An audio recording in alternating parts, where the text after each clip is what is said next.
Money Vikings here. Hey, hope everyone's doing well. Getting ready. The weather's changing, so we're well into spring, heading into summer, and hope everyone's doing well out there, hanging in there with all the challenges of wealth building that are going on at this time, as we know. This is going to be more of a fun one today. I'm going to talk about a few Star Wars collectibles because I'm getting excited about May 4th, which is the Star Wars Day, of course, and Free Comic Book Day. So everybody should be gearing up for that, and that'll be fun. I want to talk a little bit, though. I might ramble a little bit, but I want to do a little bit about the state of the economy and where people are at in terms of wealth building. It's an odd time out there. It reminds me of a tale of two cities, right? It was the best of times and it was the worst of times. That's how it started. And that is the world we live in right now. It's the best of times or it's the worst of times. It's probably somewhere in between as well for a lot of people. You know, they're not starving, they're not homeless, but budgets are strapped. And the inflation, even maybe it's not going up as fast, it is still a challenge for many folks. So that has definitely impacted, sort of the way I approach things and the way a lot of people are approaching things. So sorry to ramble, but clearly, we have challenges in terms of inflation, challenges in terms of cost of everything, pretty much. So, the inflation defense systems, the IDSs that Money Vikings put into place maybe about a year and a half, almost 2 years ago, we started these. They're very important. They're still important. And so check out our blog, truewealth.moneyvikings.com for more of that information and more about what we're talking about there with inflation defense systems. But it's a lot of stuff. It's cost cutting, cord cutting, reducing the subscriptions, trying to reduce consumption where you can, waiting on that purchase, that big purchase. Not a good time to buy a car, really.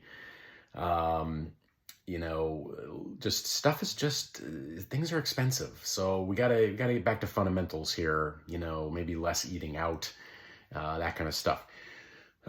So with that, I definitely pulled back, as you know, with the collectibles. I even have Wolverine here telling me right here, there's Wolverine telling me no more collectibles. I know that's backwards for you, but that says no more collectibles right there. That's Wolverine reminding me. But collectibles are fun and do pick up a few here and there when the budget allows it. But that gets to Star Wars Day. So I want to talk about Star Wars Day. I went to Disneyland to Galaxy's Edge for the first time. That was actually really fun. We definitely enjoyed that. And I can tell you, high prices was not keeping anybody at Disneyland. It was packed. So that was eye-opening, to say the least. So first thing I want to talk about with Star Wars collectibles. Star Wars collectibles are, to me, blue chip collectibles, which means they're forever collectibles. So they really will always hold their value pretty well, especially the vintage stuff. To me, it's a little bit like Spider-Man keys. There's just really always going to be a place for the classic vintage Spider-Man, Superman, Batman, those keys, and then Star Wars I put in that category as well. There's really always going to be a market for that. And, you can see it. The proof with Star Wars, it was actually this experience I had at Galaxy's Edge. You've got 3, 4, 5, 6-year-olds running around with lightsabers and wearing the outfits and enjoying the day with their parents. What the brand is doing, it's brilliant and it's fun, is, they're building that nostalgia 30 years from now. That's a dividend right there. 30 years from now, those kids are going to be grown up and they're going to have nostalgia for all things Star Wars. Now it's going to ebb and flow. I know some of the latest stuff hasn't been as good. It'll reinvent itself. It's a world. It's a door of 1,000 doors. That's what I'm saying. It's a world. It's an IP, intellectual property. That's a door of 1,000 doors. Everything from remaking the classics can be done, which I think they're ripe for. I think that would be really exciting if they redid, the original, with Luke Skywalker and then, a new Harrison Ford for Han Solo, etc. I think that'd be really cool. So that said, what are some of the classics? So the classic, for Star Wars, it's these. It's the Kenner in the box, right here, packaged. figurines, okay? So here's the Kenner. This is from, what do we got here? 1983. This is from 1983, Return of the Jedi, 1983. So it's what, 40, oh, what is that? 42 years old, something like that? 42, 41 years old. So it's a 41-year-old packaged toy. I would be fascinated to see the history of how this toy did not get opened in 41 years. That blows my mind. Someone had the idea or lost it 41 years ago. Oh, remember the utility belts? Any Gen Xers out there? Remember this guy right here? He did this utility belt where you would attach your figures. This was so cool. All these things were cool. The C-3PO case, that was cool.